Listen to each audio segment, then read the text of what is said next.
Turning now to Sudan and the international outrage and pressure to free a pregnant woman who's been sentenced to death just because of her Christian faith.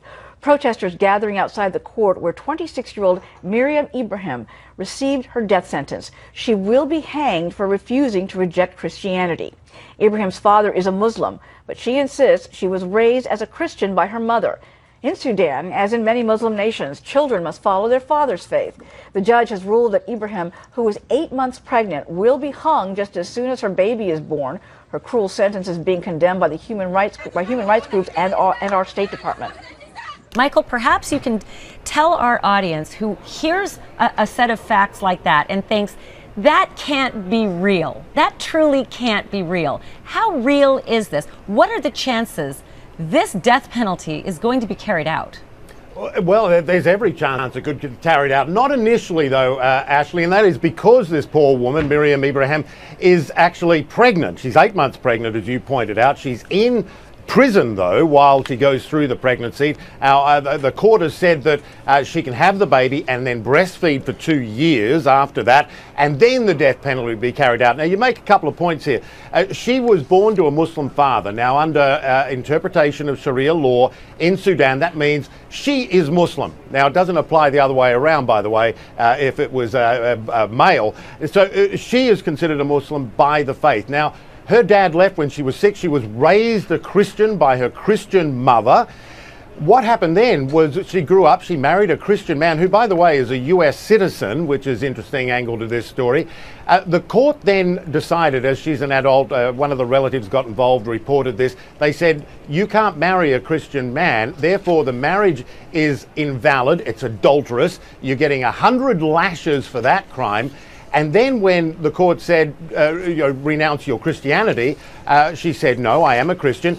They said, well, because you abandoned Islam, that's apostasy, and so you are subject to the death penalty. What's crazy about this is she never considered herself a Muslim. She always considered herself a Christian. That's how she grew up. She's refusing to renounce the faith. The court says, well, death penalty for you. What's another interesting fact here, as I said, her husband is a US citizen, says he's been asking for US help and has had none so far. It really is an extraordinary case. As I said, she's in prison with her other child at the moment, who's 20 months old. Of course. And she will have that child in jail as well, and not getting any treatment while she's in there, according to her husband. She's caring for a 20-month-old toddler in prison where, by the way, she's sick and having a bad pregnancy, and they refused to transfer her to a hospital.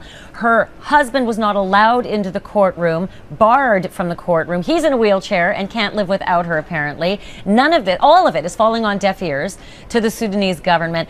Adute, I know that as a member of Amnesty International, this is what you do. You fight these kinds of cases. You mount your own defense for people who seem defenseless.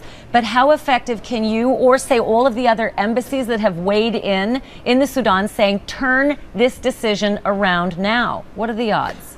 I think that, as Mr. Holmes said, there's unfortunately a 50-50 chance that the government will go ahead with this. We consider her to be a prisoner of conscience, and this is a violation of Sudan's obligations to the UN standards as well as the African human rights standards. So if we can mobilize enough public pressure, there may be some way to get the Sudanese government to reconsider this case, which is just abhorrent. Do they it's care, just a tragedy. Adute? Does the Sudanese government care what happens on CNN? What happens when, the governments of the United States, the UK, Canada, the Netherlands all issue these statements condemning what they're doing and demanding a change? Do they care?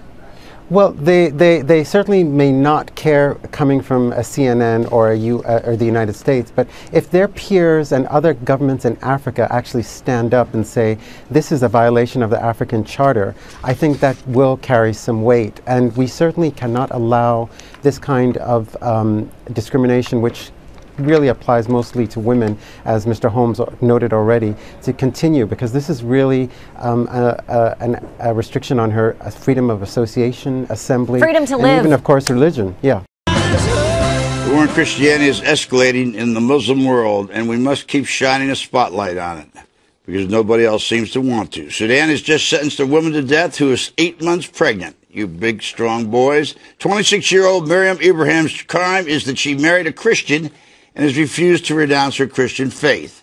She will reportedly be hung sometime after she's given birth. Here's John Bolton's on this despicable intolerance from punks. It is indicative of this wave of radical Islamism that we're seeing all across North Africa and the Middle East. It's one more indication of what a serious problem it is, and why the United States and others need to take a more comprehensive view. These are not isolated incidents. What happens in Sudan, what happens in Libya, what happens in Nigeria, this is part of a larger pattern, and so far we haven't heard the president speak to it.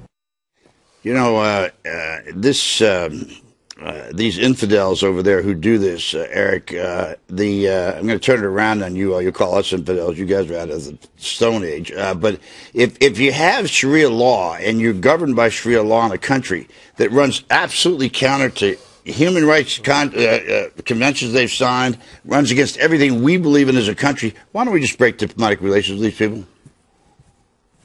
I think you could.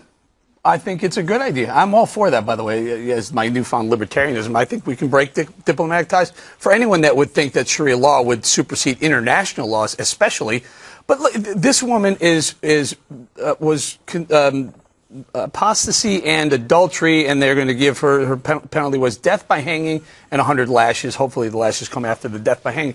These people are animals, and for anyone to say that Sharia law now should be instituted, like the Sultan of Brunei is trying to put Sharia law into that country, you're right, Bob. Cut off ties with them. I don't know that you can cut off trade with them, because Saudis, there are some that there's a big portion of Saudi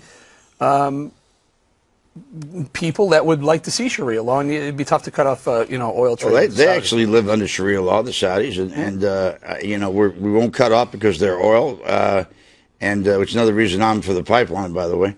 Cut them off and cut them off completely. Andrea, is this? It seems that in the last couple of weeks, people have finally begun to recognize what is happening there with the 250 or 75 girls who were kidnapped in Nigeria, and now this situation. This has been going on a long time, and nobody's paying attention to it. Hundreds and hundreds of years they have been killing not just men, but women, for a lot less than marrying a Christian, too. Remember, she committed the worst crime of all. The Muslim who turns on the Muslim faith. That's far worse than the infidel. But they have killed women and maimed women and beaten women over going out in public without having the accompaniment of a family member. They have killed women for driving in some Muslim countries. You mentioned the Saudis. The Saudis have spent hundreds of millions of dollars funding Wahhabism, which is incredibly anti-West. And yet, even though, Bob, I think when the First Lady holds up the hashtag, she does bring awareness to the issue, but no one explains what it is. No one understands why. They don't get the history of Islam. We don't teach it in the schools. We don't understand that radical Islam has been here for hundreds and hundreds of years. They've been murdering people. This isn't a new thing, and it's not going away anytime soon. So simple signs and hashtags and just bring back our girls isn't enough. Well, Jedediah, let me just ask Jedediah one question here. This incident, I mean, I would bet you most people did not know that you could be put to death by hanging if you said you were Christian and not Islam. Yeah. You revoked your Islamic faith. Maybe we're learning something from this. I mean, it's a tragic way to learn it, but maybe people realize that we're talking about a bunch of infidel Stone Age people. I agree with you, though. I think we have to do more than condemn it. I think part of it is educating people and running segments like this and having people at home sit home and watch and understand the severity of what's going on. Look, though, I think ties should be cut. We are a country that stands for freedom. Everything that we stand for stands against this. We stand for freedom of religion. You can marry whoever you want. Individual liberty. That goes in direct contradiction to what's happening here. So I think we have a responsibility to not just say we condemn this, but to put some action behind it. So, yeah, you bet, I would say cut ties. Let me ask you, Kimberly, they have signed, the Sudan has signed conventions, international conventions on human rights, which specifically says that this sort of thing should not happen. Now, it is true in their law, it says that this should happen, but how do you sign an international convention and not be bound to it?